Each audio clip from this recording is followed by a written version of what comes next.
Той каза, че има неща. Джордан Белфорд каза, че има неща, които идват отгоре. Идва просветление. Има нещо, в което ти се усещаш, че бе, това е твоето нещо, че това е твоето вдъхновение. Обаче, когато го ползваш по неправилния начин, той го е използвал за да забогатее в името на него си, манипулирал е хората, всъщност му е дадена една безупречна система за водене на клиенти, докато стига до затвора. И каза тогава, когато си влязох, имах една единствена мечта. Когато излеза от затвора, да направя така, че моите деца да не се срамуват от мен. И аз мисля, че ние всички с вас минаваме през тази опитност в живота, когато си казваш, абе ти виждаш, правиш едно, второ, друго. Защото искам да ви кажа, че ако вие усетите, че истинската печалба в живота е когато дарявате и следващия път, когато направите връзка, че 5 лева, когато си ги изкарал, за да идеш да ги изкараш за себе си, но направиш връзка в живота си, че някой идва и ти ги взима тези 5 лева.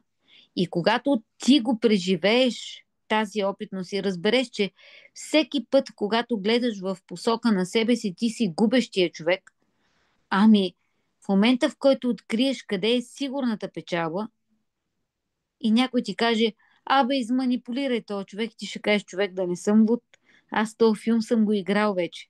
Значи така ги манипулирах и такава тояга ядох. И всъщност, ето го, и той дори е бил в затвора, и да му кажат, иди и манипулирай клиента, той каза, абсурд.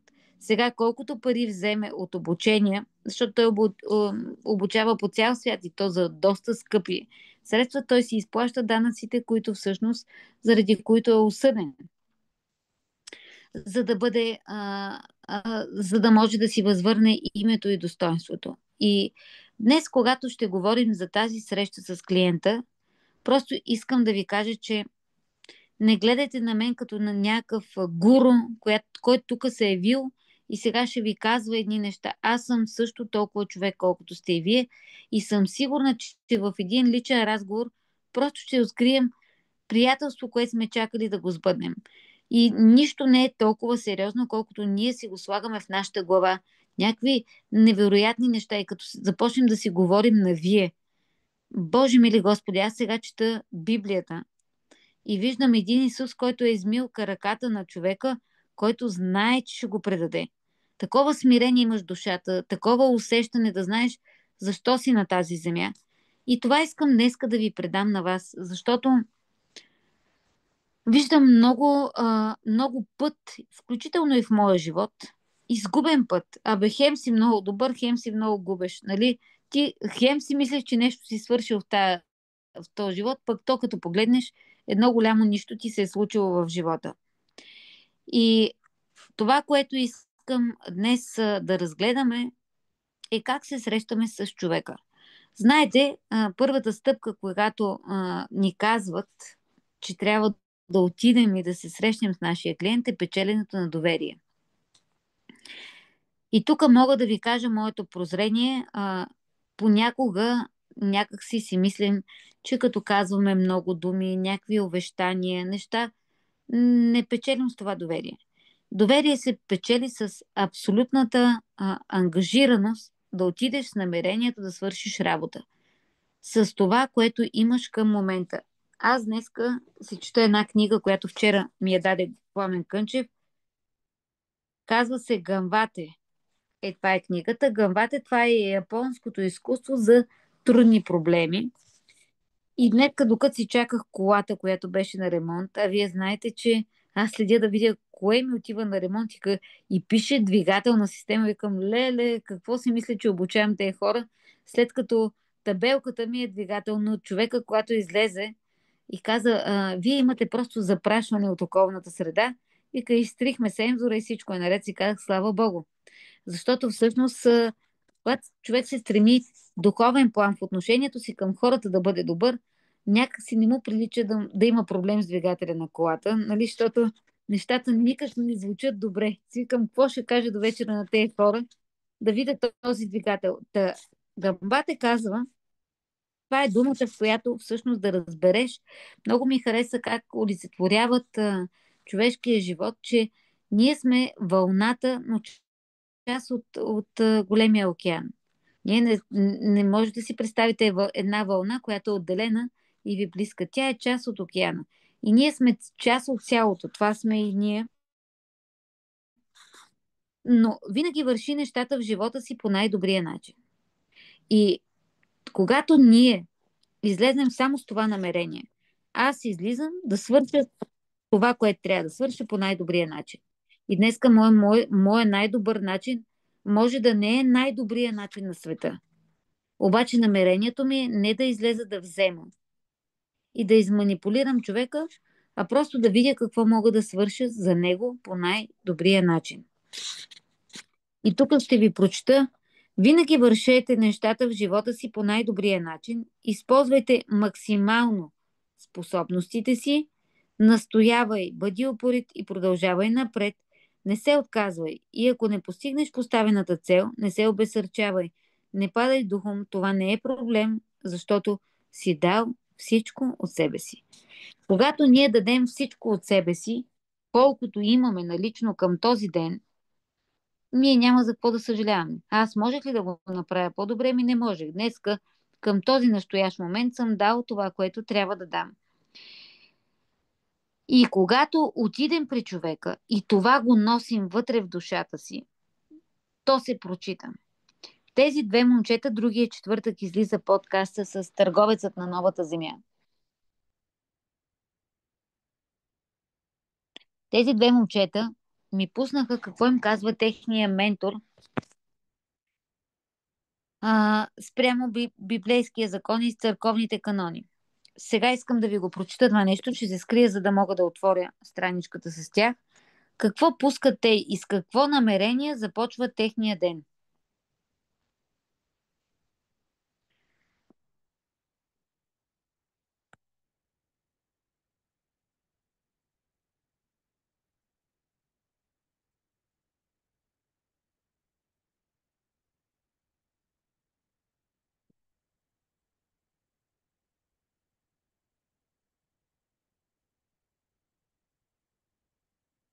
Само една секунда. Един от менторите ни казва: ако не си добър професионалист, никой няма да те слуша какво говориш.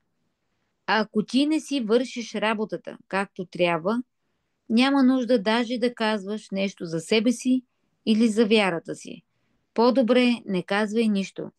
Обаче ако си вършиш работата както трябва, една дума да кажеш, за вярата си има сила. Трябва да си човек на място. Трябва да си човек на думата. Най-силното свидетелство не е това, което казваш, а това, което правиш. И тук искам да ви кажа, четейки днеска и това,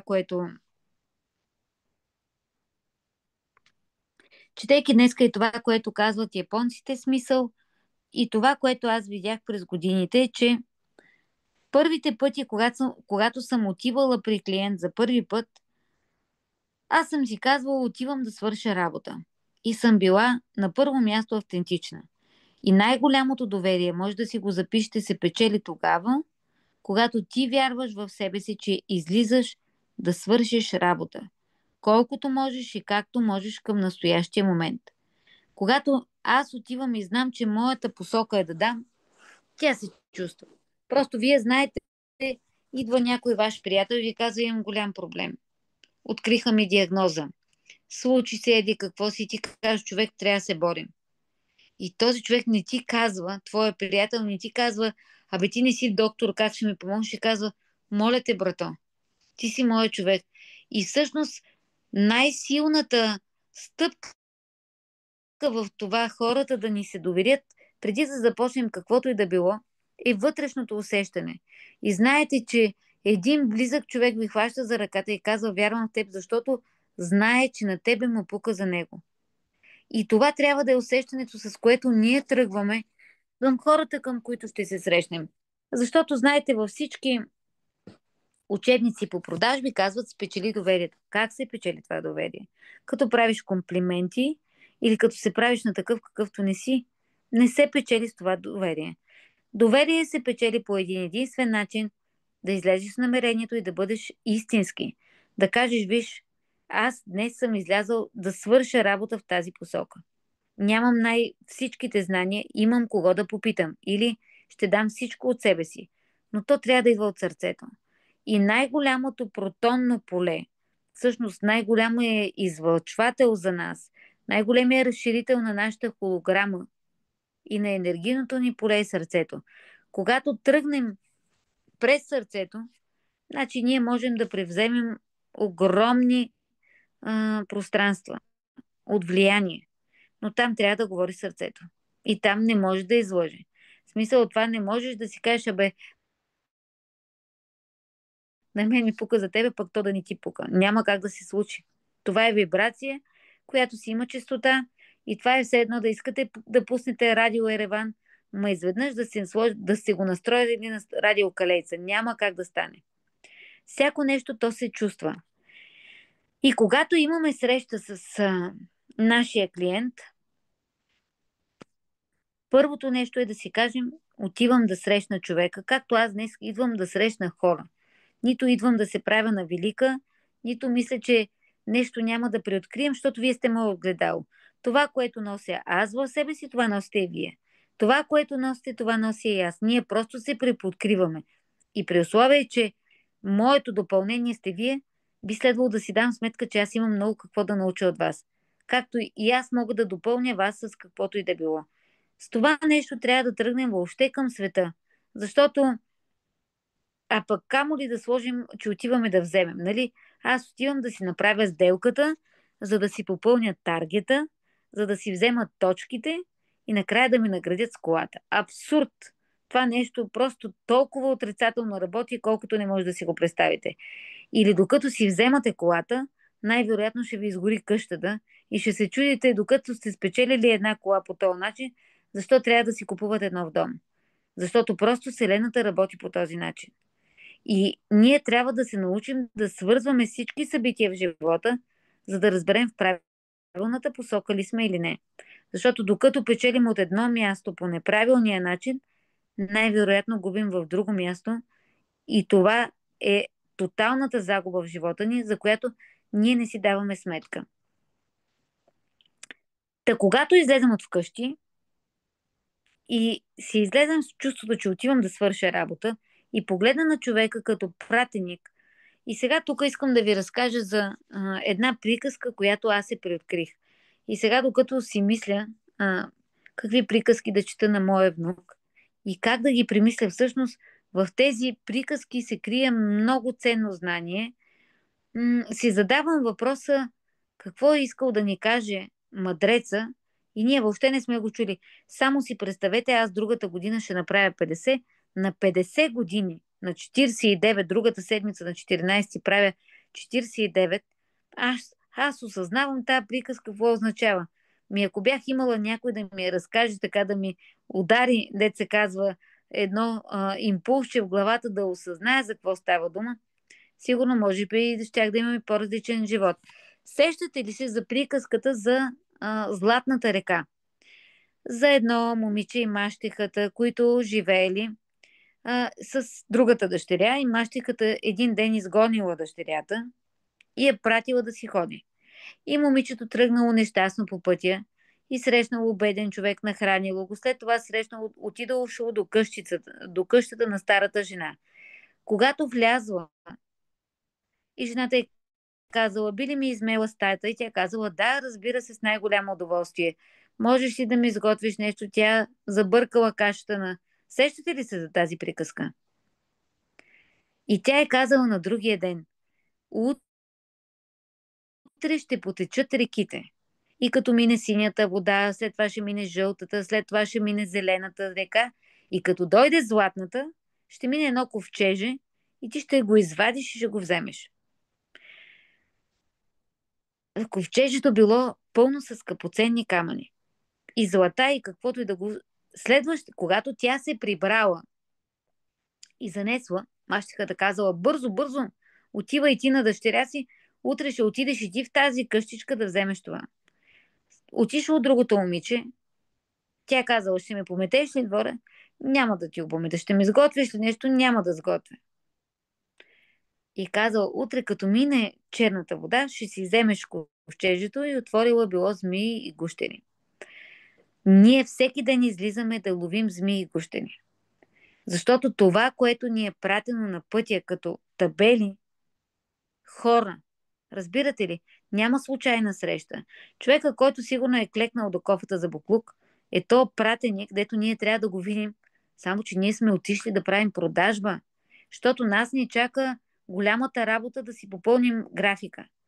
И пропускаме да видим какво ни е пратила Вселената, какво ни е пратил Бог на пътя да го видим този човек и да му подадем ръка. И когато ние си правим плановете, аз си казвам, днес трябва да имам 50 обаждания, от тях трябва да имам 10 приети срещи, от тях трябва да имам 3 човека и да продам на 2. Кукуруко. Просто тотална машинация в света на матрицата. Защото аз трябва да излеза и да разбера не аз какво съм си подготвила, защото това е в процеса навътре, а да видя Вселената какво ми е подготвила. И през какви стъпки аз трябва да мина, на колко хора трябва да помогна да си взема златното ковчеже.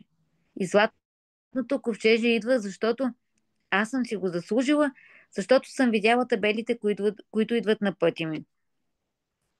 И когато ние тръгнем за среща с тези хора, трябва да гледаме точно по този начин. Защото ние пропускаме много неща. Понякога, преди да стигнем до срещата с нашия клиент, има един пазач или има една секретарка, които ни чакат. И може би това ни е теста доколко ние признаваме хората, които срещаме на пътя. Доколко сме добри хора. Доколко трябва да свършим преди това на някой друг работата. И след това да стигнем до човека, до който ще споделим.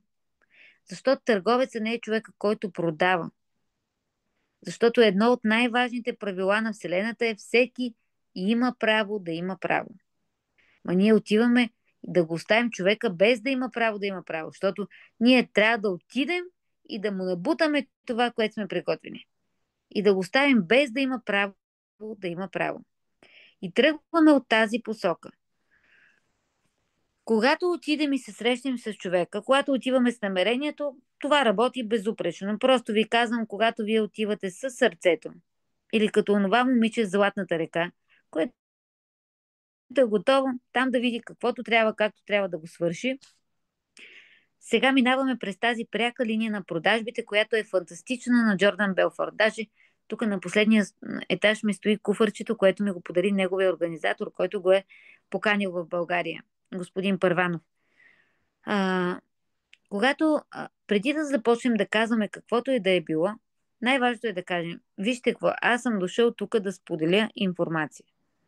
Но аз искам да разбера, преди да си позволя да си отворя, да кажа устата, каквото и да е, искам да споделя, да ви попитам, мога ли да задам въпроси, въобще да ви да мога ли да ви бъда полезен. Това е като да сте доктор по, примерно, стави и да не питате човека, боли ли го зъба или го боли белия дроб. Ама вие ще си продавате вашето лечение за стави. То няма как да се случи. Ти трябва да разбереш, този човек въобще има ли проблем или има нужда да му подобриш живота в тази посока. И тогава му казвате, вие имате среща. Нали? Аз тук говоря много общо, защото не познавам вашата специфика. Нали? В последния ден ще имаме въпроси и отговори и тогава може да задавате всичко, което искате в това, с което вие се занимавате. Но преди да си позволите да кажете каквото и да било, е добре да попитате човека. Давам ви пример с Рейнбоу. Вие ползвате ли пръх смукачка? Значи, той човек може да си мете сметлата. Може пък въобще да няма нужда от... Аз ще отида да му продавам нещо, което той не разбира. Няма смисъл. Имате ли лош опит? Имате ли добър опит? Смятате ли, че това е нещо, което ще ви свърши работа? Това са така наречените загрижени въпроси. На мене ми пука за този човек.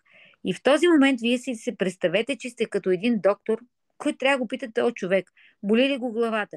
Кръвното му добре ли е? С какво се храни? Вие трябва да видите, можете ли да бъдете полезни. Повечето търговци въобще не им пука. Могат ли? Има ли лош опит? Може да е попаднал на някой търговец, който въобще да го е забрулил с някой продукт, който да му е втъжнил живота и вие изведнъж обяснявате, няма как да се случи. Аз винаги давам пример да си представите как сте в един магазин за продажба на чорапи. Какво ще направи обикновеният търговец? Той ще каже: здравейте, какво желаете? Клиента ви казва: сини копринени чорапи. Готово, имам този модел, прекратна с нишка, няма проблем. Човека казва: да, вършат ми работа и си ги взимам. Търговеца на новата земя е човека, който казва: така ли, чорапи ви трябват? А вие тези чорапи за какъв повод ще ги облечете? Ми трябват ми за бала, за червения ми костюм. Чудесно, а къде ще бъдете на бал? Меди къде си? Когато извадите вашите червени копринени или сини копринени чорапи, търговец трябва да каже: вижте какво, този бал няма да бъде същия без тези сини копринени чорапи. Това са чорапите, с които вие цял живот ще си спомняте, когато сте взели вашата диплома и когато се е случило за това, за което сте мечтали. Един от любимите ми филми, надявам се тук в последните дни да го пуснем този епизод, е с Майкъл Джордан, Adidas, Nike и още една компания се борят, когато той още не е бил толкова известен, за да стане рекламно лице. И когато Nike го канят, това е емблематична реч. Те казват: ние направихме вашите маратонки по вашата извивка на крака. Вие ще станете, те предричат неговото бъдеще. Вие ще станете един от най-добрите баскетболисти в света. И когато сте на върха, вие ще бъдете и на върха, но когато паднете, всички ще ви изоставят, защото така се случва. Но ние ще бъдем до вас, защото това, което ние ще превърнем, че маратонката няма да е маратонка, ако тя не е в крака на Майкъл Джордан. Вие не можете да си представите колко силна реч.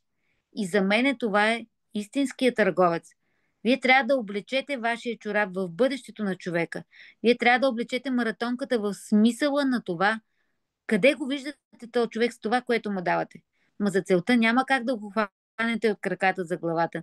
Трябва да има тези лични въпроси, за да може, когато зададете тези загрижени въпроси, да кажете: виж, това са чорапите, които дори да се скъсат, ще имат специално място в твоя живот. Това е маратонката, която тя няма да бъде маратонка. И наистина, аз ще ви го пусна това. В един от следващите дни ще пуснем този момент. Фантастична реплика. Адидас дават 5 вида маратонки или каквото и да било. Вие трябва да се научите каквато и стока или услуга да предлагате, да я обуете в крака на вашия клиент. Дори ви препоръчвам да си извадите тази сценка на Майкъл Джордан и да си я пускате, да разберете, че да сбъдне живота на човека, това е едно от най-големите и магични умения, които ние може да преживеем в този живот. И когато зададем загрижените въпроси, след това идва този фундаментален момент, в който да хванете този момент и да превърнете мечтата на човек в реалност. Вие да избъднете преди тя да се е случила. Защото тогава вече може да отсеете един обикновен търговец от търговеца на човека, който му пука за хората.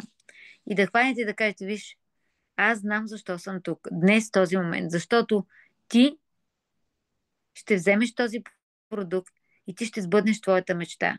И затова казвам, когато първите дни ви казах, търговец трябва да има ум остър като бръснач. Той не трябва да си мисли, защото повечето търговци, когато клиента започне да си споделя нещата, ние само си въртим главата как ще му кажем за нещата. Ма какво значение има ти какво мислиш? Ти вземи този продукт и го обуй по уши му костюм, по модела на човека. Не просто му продай един костюм. Кажи: чакай малко, тук имам да оправя ръкава, рамото, ревера, панталона с зърб, дължината. И това е майсторството, което ние трябва да освоим. И в това майсторство се крие, когато първо сме искрени и сърдечни, печелим доверието на човека. То не е нещо много сложно. То е просто един импулс. Излязъл съм да взема или съм излязъл да дам. Нищо повече не ви трябва. А ако сте излязли да взимате, значи доверието на шиш да се въртите няма да стане. Ако сте излезли да свършите работа, доверието се печели за един миг. Ние няма как в целия си живот и във всяка една минута да бъдем в нашата най-добра форма. Но ако на нас ни пука за човека, дори и да не сме в най-добрата си форма, дори и да сме на първата крачка а, от нашата среща с клиент, от нашето развитие в този бизнес, ние знаем, че трябва да помогнем. И ще обърнем света, за да помогнем.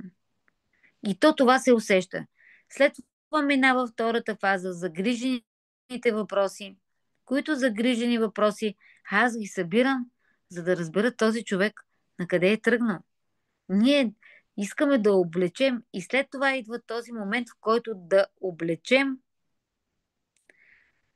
нашия продукт в размерите на нашия клиент. И там е най-голямото умение човек да бъде добър търговец. Да свърши работа. Да го накараш да го вдъхновиш. Бе, този човек, като си тръгне след това да каже, аз съм велик, бе, на мене ми предстоят големи дела. Леле, отивам да сбъдна живота си. И това е най-хубавото чувство, което може да дадете, да полети с посоката, която вие задавате с това, което ще сбъднете в човека. След това идват така наречените възражения. Във вчерашния ден аз доста ви говорих за възражението. Скъпо ми е, но истината е, че възраженията не са възражения, за да ги оборвате, а са възражения, за да си оправите собствената философия за живота. Казахме, че никой няма да ви зададе възражението скъпо ми е, ако вие в момента, в който започнете да виждате във всяка една минута всичко, което получавате от живота и да благодарите за това. Защото когато ние не виждаме стойността на човешкия живот, на нас всичко ни се струва скъпо. Как да го видим? Няма да видят вас, а ще видят цената. До тогава, докато вие виждате цената, без да виждате труда. В момента, в който започнете да живеете в състояние на щедрост и да почитате всичко, което идва към вас и да си дадете сметка, че ние нищо не може да платим. Какво може да платиш? Само си представете хората, които са стигнали най-далеко. Но тези хора отдавна не мислят за битовите си нужди. И само си представете защо стоим в това да си платим сметката, защото нямаме вибрацията на щедрост. Вибрацията да издигнем и да го направим. И просто да си даде сметка, че ти в този живот не можеш да платиш нещата. И когато започнете, за това препоръчвам, едно от нещата е да четете автобиографии. Дори сега, скоро четох на Илон Мъск. Прочетете на Стив Джобс. Просто тези хора, големите хора в живота са благодарни хора. И ти като отвориш този портал, то нищо друго не ти се случва, освен някой да дойде и да ти благодари. За това, което правиш, по начина, по който го правиш и това да носи изобилие в живота. Отдавна има много хора по света, които въобще не мислят за насъщния. Той се събужда с една единствена мисъл: днес как да промени света. Днес какво да измисли, че да направи света едно по-добро място за живеене. А ние, търговците, излизаме да се чуем как да вземем 5 лева, защото не може да си платим тока. Обаче проблема не е в това, защото най-високата вибрация в света е безусловната любов. Когато ние слагаме условия, ние сваляме много ниско вибрацията. И когато ти си кажеш, аз ще бъда щастлив, когато имам пари, ти никога няма да ги имаш, за да те тестват, за да ти види Вселената, я да ти видя аз как пък ще бъдеш щастлив, когато не ти се случи това нещо. Любовта трябва да я сложим на първи план и да кажем, аз ще обичам клиента си, без значение дали той ще купи или няма да купи. Защото аз отивам, за да дам това, в което съм добър и това, в което съм избрал да помагам на света. И тогава, след тази първа спирка любов, се нарежда изобилието. Само, че повечето търговци казват, аз излизам и ако днеска направя 5 сделки, изкарам толкова пари и направя това, аз ще бъда щастлив. Тоягата ще работи по нас. Дай да видим сега колко пъти ти ще загубиш и дали ще обърнеш и ще подредиш правилно философията на Вселената, в процеса, в който ние сме дошли. Второто възражение, което идва към нас, е: трябва да помисля. И тук какво усещате? Че вашия клиент е неискрен с вас. За да спрете да идват такива клиенти към вас, просто трябва да бъдете до болка откровени. Когато отидете в магазина и се усъмните в качеството на стоката, не да кажете: трябва да помисля, или като взема заплата, или когато дойде, да кажете: вижте, имам проблем. Честно да ви кажа, не мога да се доверя. Има нещо, което не ми е окей. До болка откровени. Само това ще роди един клиент, който няма да дойде и да ви усуква от 1001 нощ причини, които вие на подсъзнателно ниво ще усещате, че той ви лъжи, а той ви лъжи, защото вие лъжите в живота. Ние като лъжим, си прожектираме и си сеем семена на лъжа. За да срещаме искрени и честни клиенти, какво е нужно? Ние да бъдем искрени и честни клиенти. И в този момент, в който ние се превърнем в такива, ще дойде момент да ми звъннете и да ми кажете: бедени, никой не идва тук да ми шекалкави. Чак ми се прииска някой да дойде така да ме врътне, а то няма откъде. Няма как да дойде. Ако ние не сме си посяли това семе, то няма откъде да дойде. И това е една... Затова казвам, възраженията не са да ги преработваме, а са да се преработим ние самите. След като преработим нещата, които виждаме, стигаме до една чиста комуникация с нашите клиенти. Защото искам да ви кажа, че ние често пъти искаме да отнемем правото да имаш право. Всъщност винаги ще има клиенти, които няма да са готови за нашия продукт. Но самия факт, че ние отиваме не за да натресем решение, за което те не са готови, защото да, ние в случая ще направим една продажба, но ние този човек, след като той не е готов за този продукт, той само 2 часа след това ще съжалява за покупката и ще разказва поне на 10 човека как се е набутал с една покупка. И вместо да сме си направили нещо добро, ние сме направили точно обратното. Търговеца не е човек, който набутва стоката, а който споделя решението. Ти споделяш решение и оставяш всеки човек да има правото да има право. И когато ние обаче излезем от дома и сме решили, че ще споделяме на максимално хора, и аз не мога да разбера какво значи търговец с работно време. Ами аз, докато съм си вкъщи, някой ми звъни, аз ако знам с какво споделям решение, аз ще го споделя. Това не ми пречи и да кажем: чакай, то е вече 6 часа. Аз не мога да споделя моите решения, защото то работното ми време свърши. Пълни алабализми. Значи, ние трябва да разберем, че не сме хора с работно време, а сме хора с възможности.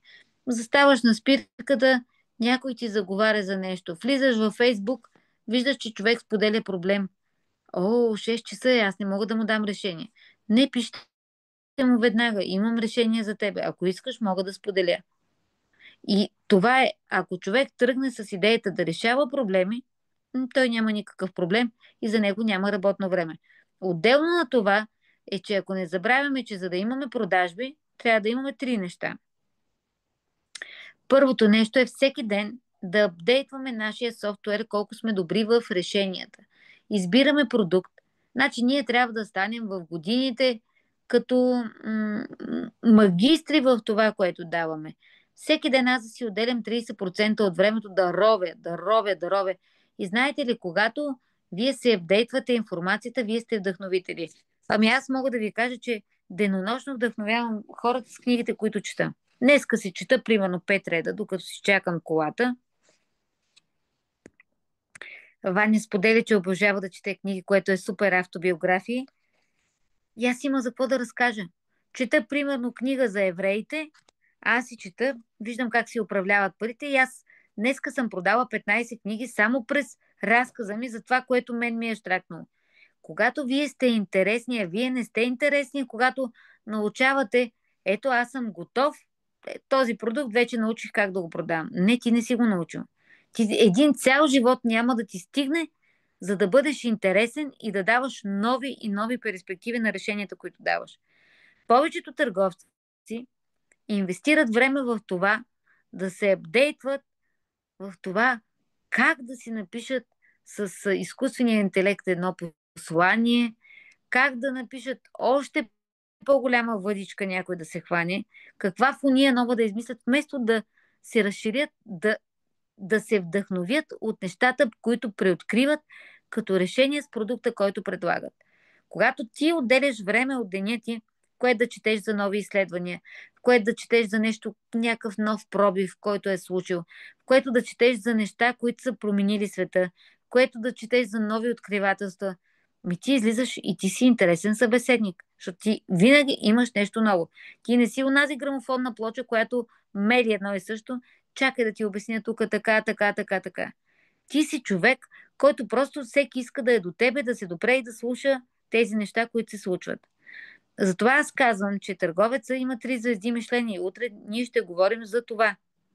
Но 30% от времето, вместо да си играя да пиша фони и постове, аз ще взема да видя днеска с какво да вдъхновя хората. Да видя аз още нещо къде помага, още какво мога да сведа до интересност за хората.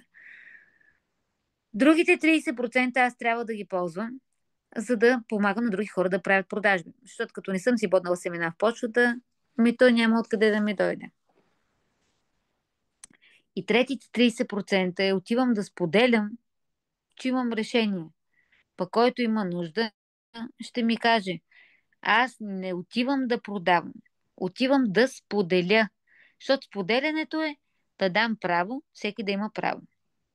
И утре съм между другото, има вероятност, но аз ще пиша по обяд, зависи доколко ще е лекцията на когиталност, тъй като Иво и Еми са в София и със сигурност или утре вечер, или в неделя ще ви споделя много от преживяното. Всеки има право да има право. И като го оставите, вие трябва да оставите хората да си извървят пътя. Дънов казва, че ние сме като хора, преминаващи през пустинята. Едни са до извора, други имат още, те с една шепичка вода и вие им казвате: чакай да ти дам още. Не може, човека няма да го оцени решението, което давате. И не на всяка цена трябва да правите продажбите. Джордан Белфорд сподели следното нещо, че когато е бил дете, всъщност негов съученик казва: искате ли да работим през това лято и ще продаваме вестници. И защото баща му на това момче е бил издател.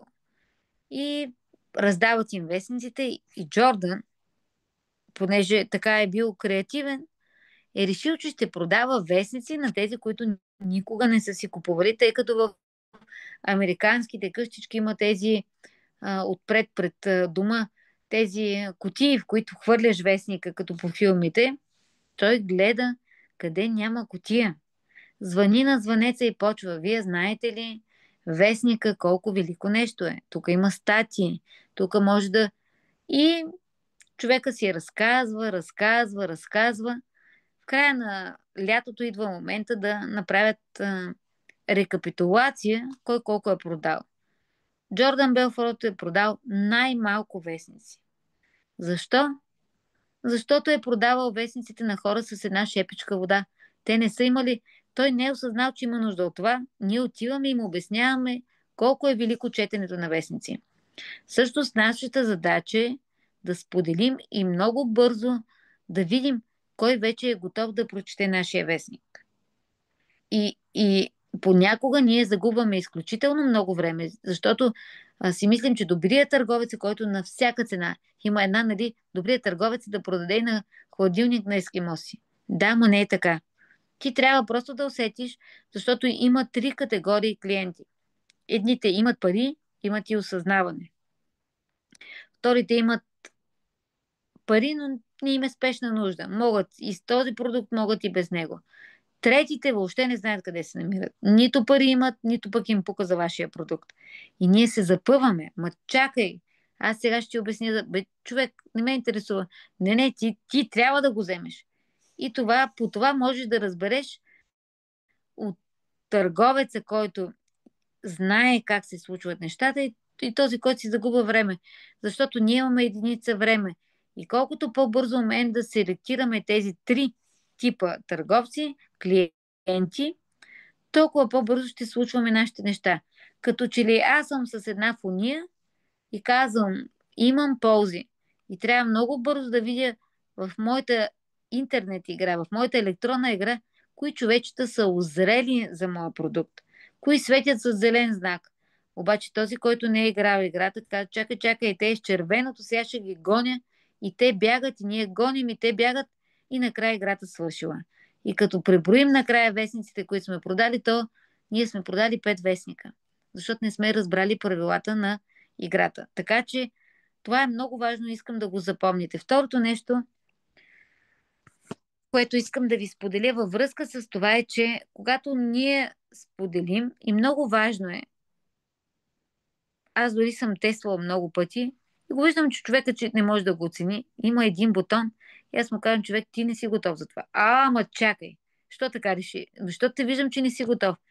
Тогава има и този момент, в който можете пък да обърнете съзнанието на човека, защото никой не иска да си мисли, че не е готов за каквото и да било. Казвам, не ти е момента сега. Когато дойдеш, ще го взе.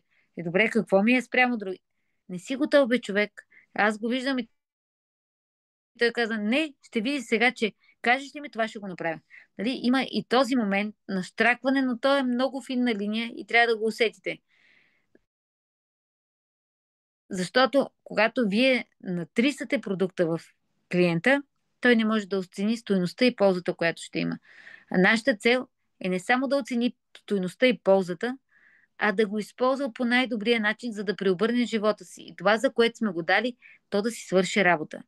Така че ние в този търговски процес, пак повтарям, в което печелим доверието, задаваме загрижените въпроси и обличаме чорапите в костюма на нашия клиент и оборваме възраженията, като променяме себе си в това, което е, ние имаме две неща. Едното е да свалим страховете му, а страховете могат да бъдат, ако е ползвал този продукт и не е доволен, ако има лош опит, те могат да бъдат хиляди. И второто е да засилим нуждата му да използва продукта. И тук вече мога да бъда полезна в последния ден, специално в това как се свалят страхове и се дига нуждата, вече в конкретика. Я да видим колко е часа. И 53, за да можем да затворим сделката по най-красивия начин. А кой е най-красивия начин? Да вземете един пациент, да му обясните как вие сте там, за да му помогнете и че ви пука за този човек, да му отдадете почет за това, което е постигнал до момента, да му кажете в какъв Майкъл Джордан може да се превърне и как виждате неговия успех и когато той е на върха и когато падне, пак ще бъдете до него и да му кажете, виж човече, сделки ще има и след нас, но ти вече си мой приятел. И тогава вече може да кажете, ей, аз направих сделката на живота си. Всичко друго е някаква измислица, в която ние печелим 5 лева и понеже вече знаем, че те е 5 лева, когато не са спечелени по този специален начин, ще дойде някой да ни ги вземе, ние ги губим и си мислим, че просто сме едни добри търговци. Така че ако само тази линия я запомните, в утрешния ден ще продължим да говорим в тази посока, вие ще печелите приятели за цял живот. И тези хора може да е с единия миг,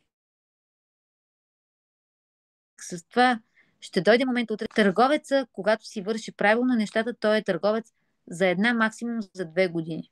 След това последното нещо, което прави, е да продава. Просто до края на живота това не му се налага той да го прави под каквато и да било форма. Но това ще го оставя за утрешния ден.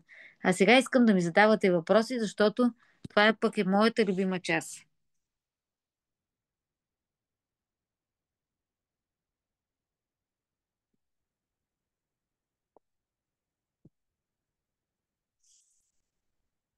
Дайде да видя сега кой може да си зададе въпроси и да си поговорим.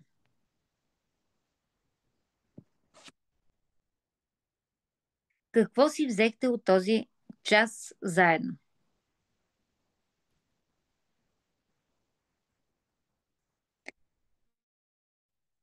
Я да видя сега, аз ще си харесам тогава. Щом вие не ме харесвате, аз пък сега ще си харесам с кого да си говоря.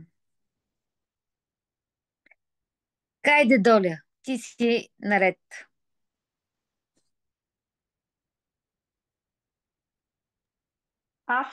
Здравейте на всички.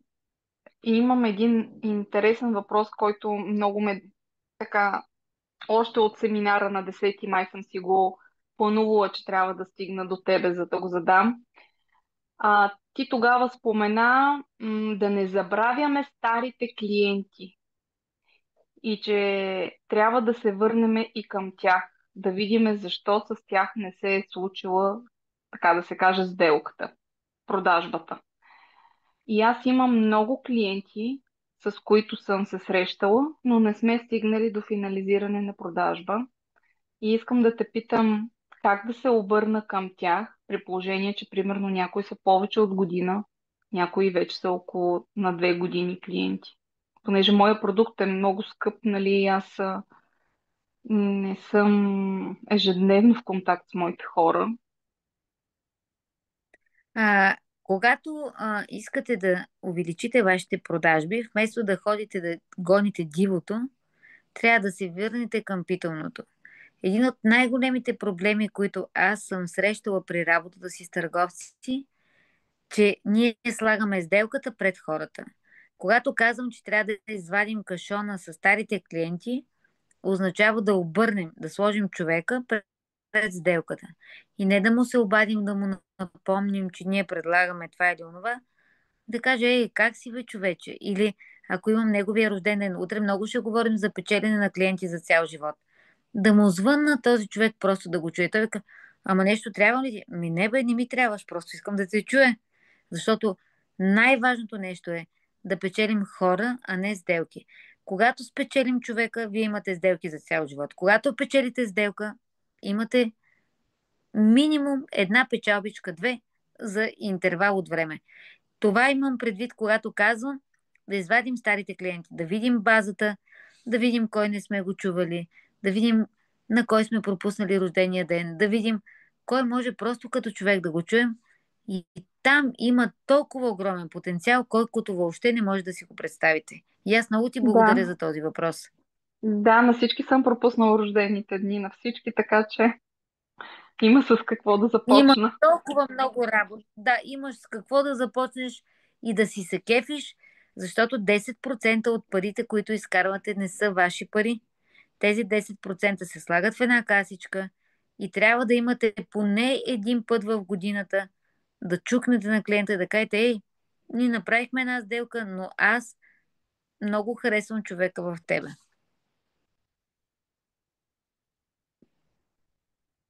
Добре. Така че,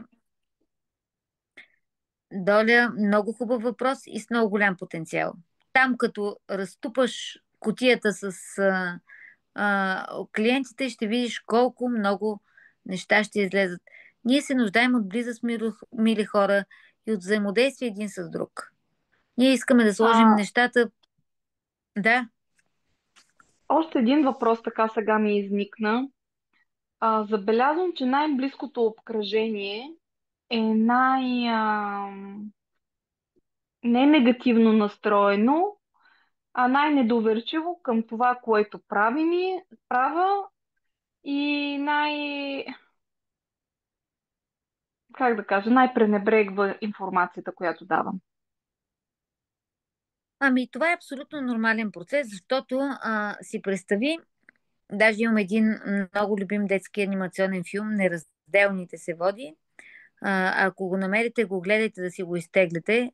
Фантастичен филм за една трупа куклени такива играчки, които играят една и съща сцена и вече в един момент толкова им писва и се събират и казват, аз тази роля не мога да играя повече. Аз искам нова роля. Единия беше само клоун, момичето беше само възлюбената и те не искаха повече да играят тази роля. Въпросът е, че когато ние и си представи този, който е играл цял живот клоун, в кръга на шегата го казвам, и отутре е рицаря на бели доспехи ми. И другите казват, чакайте, ние вече, когато сме заели една роля в живота на хората, било то съпруга, майка, дъщеря, и сега изведнъж искаме експерти, трудно ще се получи. Но когато те видят успеха в наше лице, ще кажете, бе, ела тук да ми разкажеш, много ми е интересно, но за мен, особено в мултилевел маркетинга, е много грешно послание. Ние Да и те тръгнем казват, от роднините и от почва първо. близките. Ами да, защото той си мисли, че идваш да му вземеш едва ли не да си скърпиш бюджета, за да можеш да оцелееш в това нова амплуа. А просто ти си спечелил вече ролята на това и ти не си тази роля, особено на 2 дена, не се печели нали, да си доктор, който да ти повярват. И аз затова казвам, че в мултилевел маркетинга най-добре е да тръгнеш човек, който не познава ролята в живота ти. Защото казват, Това се дайте от убедихме. близките и той като и те всички се убеждават и не знам защо ги препоръчват да тръгнеш в близки хора. И ти тръгнеш, той ти вика, добре, айде от мен да мине, кажи какво да пия там да си поръчам. Той въобще не може да те оцени, нито ще оцени стоеността, защото той не те разбира. Ти вече имаш ролята на играчката, която играе цял живот една роля и в момента си му чужда. Но ако кукленият театър заиграе и ти играеш рицаря на бели доспехи и вече ти ръкопляска, той казва, абе, и аз да го гледам този театър. Аз видях тук какво се случва с тебе. Но това е следващия етап. Да, в интерес на истината, сега ще призная нещо. Аз за себе си такова нещо до момента не съм си дала като обяснение. Но в София имам колега, който ми казва, Доля, моля те, идвай, за да ми правиш ти срещите с хората, защото те на мене не гледат на сериозно. Аз вика, до вчера съм бил такъв и такъв, сега вика, трябва някой друг. Но вика, на техните хора един ден, аз ще разказвам. Така че, защо обаче не се Абсолютно, сетих за моите близки, защо ме... Нали? То е същото. То е същото, просто аз не се сетих. абсолютно също. Да, абсолютно. Просто Така е. не се сетих. А днеска около 6 часа вечерта ми звънна клиент, който съм се срещала с него преди година и половина. И така, като видях, че ми звъни, просто се изненадах и реших, че ще ми звъни във връзка с това. Но той пък ми звъни да ми предлага среща, защото има опозната, която се занимавала с не знам си какво, да ми предлага някакъв Момент. продукт. Много Как добре ти го аз да спомня. реагирам? Как да Да, На- Ще реагираш така, както когато ти звъниш на хора и искаш, ти имаш почва да си посееш семената.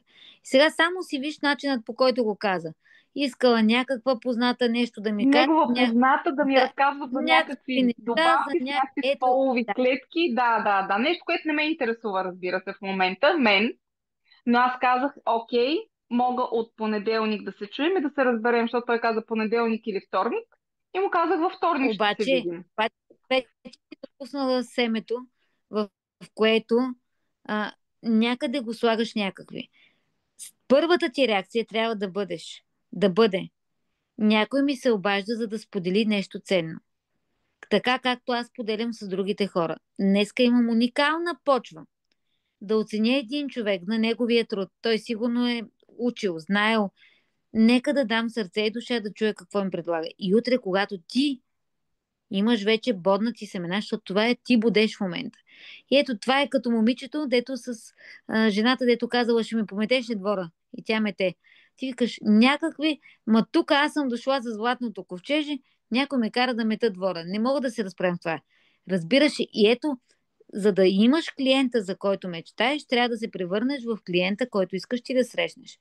И когато дойде една човешка душа, защото е това имам предвид и много ти благодаря, че го сподели, защото ние често пъти звъни ми някой по телефона, може би му е първи работен ден, може би за първи път. Сега не мога да те слушам. Бам, телефона. Да, Утре идва клиента, който вас не може да слуша и вие се чуди, защото там стои една човешка душа. Ма дори и да не си купите, дори отдайте на този човек да има неговите 5 минути вяра, че това деца е захванал, може и да му се случи в живота. Но понеже ние слагаме интереса, често да. пропускаме точно това, най-чистото взаимоотношение между хората. Да, и си признавам, разговора, признавам си наистина, после го осъзнах, защото вече започвам от днеска така да си пречупвам мисленето. И си признавам, че разговора приключи добре, ще се видим. А ти до кога ще отлагаш кангена? Признавам се. Може би не трябваше. Мила, тотално объркване. Не, че не може би не трябваше. Трябва Въобще не трябваше. Ти си посей Да. семето, а след това остави. Ние бързаме да вземем, Ама той ми въобще е не от сме дали. старите, А и в да, той ми е процеса от старите клиенти в коша. И аз реших, че ще го извада по този начин, а всъщност аз го закопах. и не само, че не го извади, ами право го сложи в графа сега да си черпиш кармата, която си бодна. О, не. Защото, ами не, то това е част от системата. Смисъл, аз искам да давам и ние искаме, и в Библията пише, дай, ще ти се върне. Ние обаче мислим кога ще ни се върне. Той ти звъни и ти казва на енергийно ниво, Доли, ела да си забудеш две-три семена, чуй тази жена и той ти се връща с усилвател. Обаче ти кажеш, чакай, чакай. О, идеален момент. Я да го питам, а ти кога ще си купиш генче ме забрави? И Да, това е играта на психиката. И това си е матрицата в най-висша степен. Но щом си пробудена да го кажеш пред толкова хора и да го осъзнаеш, значи това няма да се случи повече. Гарантирано. дано. Най-важните две изречения, които повтарям всеки ден в клуба, Доли днеска влезе и тя в клуба след нашия разговор на търговец на новата земя са следните. Печеля хора, а не сделки и предлагам решения и вдъхновения и ползи пред продукти и услуги. И за това ще говорим в утрешния ден доста подробно. Печеля хора, а не сделки. И предлагам решения и подобряване на живота, а не стоки и услуги. Много добре казано, да много да го запомним и прилагаме. Том си в клуба, нямаш мръдване. Това нещо се напомня ежеминутно, ежедневно, ежесекундно, докато стане мантра небесна. Защото там е тайната на успеха. Само след първия месец клуба и ми звънят. Дени, ма то това ли били продажбите? Ми те сами ми звънят хората. Аз ето направих това и някой ми звъни, някой ме препоръчал, дори не го знам кой е. Тези чудеса, те изглеждат на глед чудеса, но това са просто така работи, така работят законите. Ние сме магнити и ние сътворяваме. Аз казвам привличаме, но днес установих, че дори не привличаме. Ние всъщност настройваме чистотата си, за да изберем тази паралелна реалност, с която искаме. А ние обаче искаме без да сме настроили, хоп, да сме на Марс. Ми няма как да се случи. И тък му си мислим, че сме кацнали на Марс и си топим краката в Черно море. То няма откъде да дойде. Просто е така устроено. Винаги мислим какво ще дадем и оставяме какво ще вземем на някой друг да го измисли вместо нас. Няма да забравя, ако не сте гледали подкаста Търговеца на новата земя в YouTube, изгледайте ги хора. Всеки човек, който съм поканила с мен за разговор, са невероятни хора. Сега другия четвъртък излиза с две момчета на 20 години, разшифровали Библията. Боби и Павел, братя 101. Викам, защо сте се кръстили 101? Защото казва, винаги даваме 1% повече стойност, отколкото въобще човек може да си представи. Невероятни. И са само на 20 години. На просто невероятни хора. И когато си говорих с Стоян Стоянов, създателя на Дамасцена, това е един от любимите епизоди, той казва, аз гледам само да съм в настоящия момент. Сега на момента какво мога да дам. И докато вика вървях към вас, се чудех с какво мога да ви бъда полезен. И моя съпруг го пита, добре, а кога си правиш план за миналото и за бъдещето? Той каза, виж, ще те науча едно нещо. Докато живееш в настоящия момент и мислиш какво можеш да дадеш, то план, де че ти го измисли Господ или Вселената, ти даже твоята малка глава не мога да го роди. Големи неща идват към нас. Само, че трябва да се доверим и да го направим това нещо.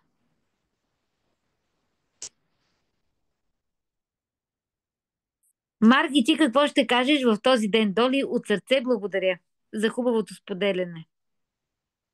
И аз благодаря за отговорите и насоката.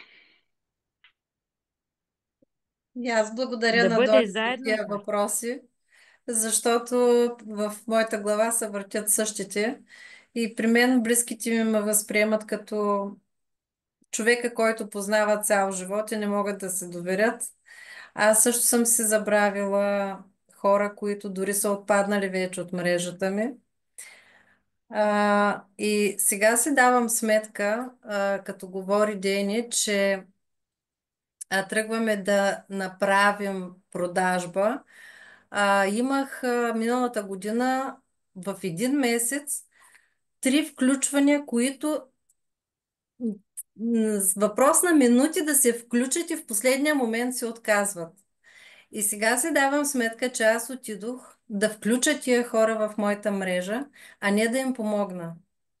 И те са го усетили на вибрационно ниво, То просто няма енергийно. да го говориш. То си говори вместо тебе. А, Да. и това е, просто така се случват нещата. И когато обаче вече ги знаеш, а и не само, че ги знаем, ние сме ги преживяли.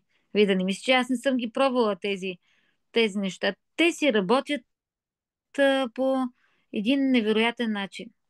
И вече когато го знае човек, само да ви кажа, че ако държите, даже кой ми каза, скоро се включи и казва, 2 дена направих каквото казва и имаше уникални чудеса и после вика, старото ме засмука. Но истината е, че почнем ли да ги правим, Ваня ти беше, Аз бях, почнем ли да действаме, аз имах един факт период, е.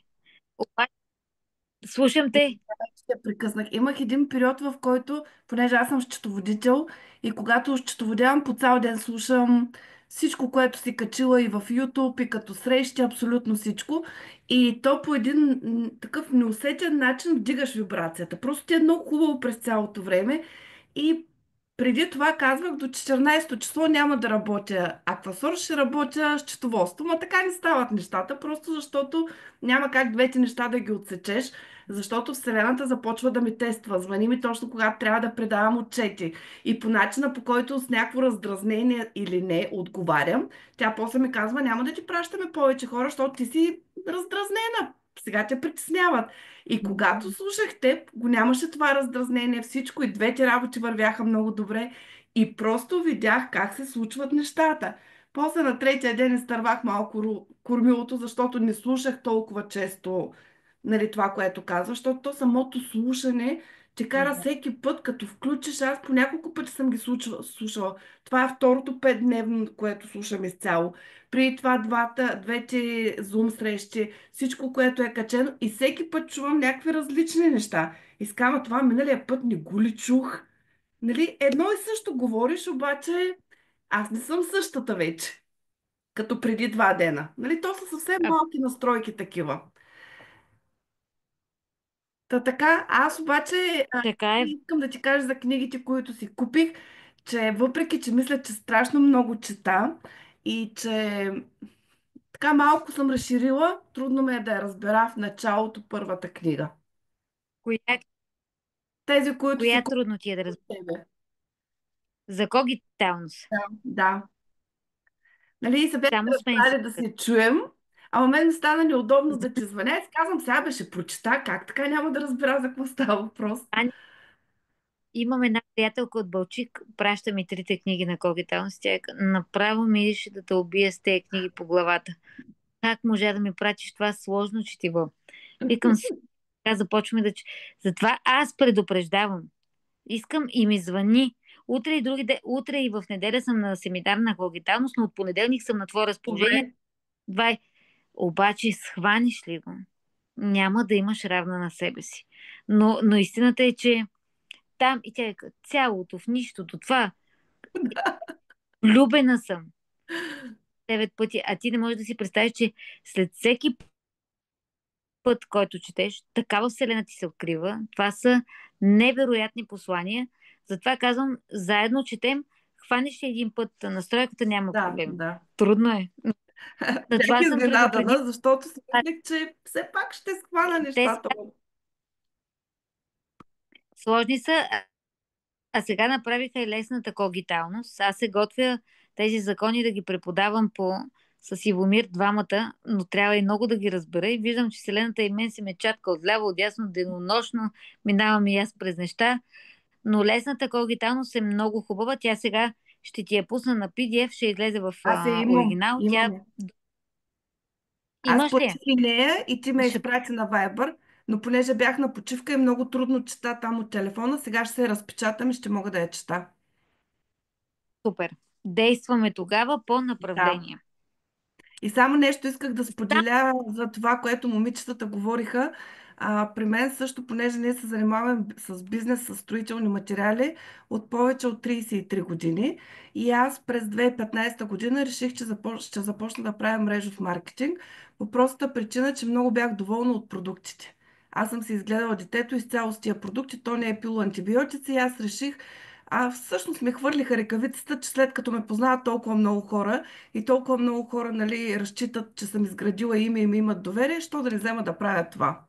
И така, като ме предизвика моя спонсор, то се получиха нещата. Аз бях много доволна от това, което се случва, че и други хора са доволни. И може би, понеже не бях обвързана, нямах никакви изисквания към парите, които ще дойдат. Правя го като игра. Много се забавлявах. Просто защото тя каза, като можеш да правиш това, дай, ще направим това. И аз просто казах, добре, казвай, защото за мен работа беше нещо физически да изработя, да ощетоводя 5 класиора, да приключа годишно или нещо друго. Пък тук имаше среща с хора и аз се питах кога ще седем да работим нормално, ние само кафета пим, нали? Не може така, трябва нещо да се работи. И всъщност най-голяма съпротива срещнах от моето семейство, защото майка ми казваше, ние търсим служители, нямаме работна ръка, а ти си тръгнала да гониш питомното, дивото, нали? Смисъл, Дивото, това не е да. нормално, да. И тя не можеше да го приеме. Баща ми почина преди 17 години и всичко абсолютно падна и на нас, нали, финансово, аз се занимавам с финансите. И тя постоянно ме упрекваше, не го казваше, но то вибрираше в пространството и много си бяхме развалили отношенията. Просто мълчахме. Защото ако аз кажа нещо колко съм вдъхновена, тя го използваше като това, че в другия бизнес вече не съм толкова отдадена. Нали, то се лечеше по някакъв начин, макар че няма как да не си отдаден към нещо, което 33 години си развивал и си работил от 19 годишен в този бизнес. Нали, няма как да не си, но тя така го виждаше. И едва когато преди 3 години а, в резултат на изпълнени някакви условия спечелих личен автомобил, тогава майка ми на гроба на баща ми каза следното изречение. Ама ти наистина не си се занимавала с глупости и баща ти много ще се гордее с теб. Представете ли си, нали, от 2015 активно 10 години и тя едва като видя материалното, разбра, че аз не се занимавам с глупости. Просто защото за околните трябва да го пипнат, да го видят, те така вярват. ама значи, ето така е. Това, което аз искам да ви кажа е, че ние можем най-много една или две роли да играем. Не случайно сте чували, ако човек е учител, детето му да не е в неговия клас, защото не може да играе ролята и на учител, и на родител. Ние искаме и да сме Да. на търговец и на учител, няма как да се случи. И това е някаква безумица, която ни тикат, отивай и те викат, ела, по-добре ти дам 20 лева, вместо, нали, да ме зарибяваш с твоите продукти, които въобще не знам дали ще ми свършат работа. Тъй като вече виждам, че напредваме, стана и 20, утре продължаваме. И мога да ви кажа, че ми е супер кеф. Ваня, много се радвам, защото аз сега вече знам на кой пратих книгите в Хисаря и от Да, понеделник аз ще точно това действаме. исках да кажа, че понякога, когато, примерно, ето с това последно изречение, нали, уж всичко правех за търговията и много ми беше кеф това със строителния бизнес, но се оказа, че е по задължение, а не е от кеф. И сега тук другата работа, която 10 Не, то години е правя било от кеф, период. То всичко е ами, периоди. Не си ами, го казвай, че... не, Не е ли така? просто, не, просто сега имам смелост да кажа, че това не е моя бизнес, нищо, че е бил мечтата на баща ми и че аз го правя от 21 годишна. А И чувствала ли си се добре, докато го правиш? аз съм нямала с какво да сравнявам. Просто не съм Yes. знаела как изглеждат нещата. Благодаря много. Ваня, две думи. Ваня е страхотна и много вдъхновяваща и просто толкова много пъти съм я слушала. Това е в твоето сърце, Ваня. Ти си... Да, Аз благодаря мога ви. да кажа, че щастлива, че този път си поговорих с три прекрасни приятели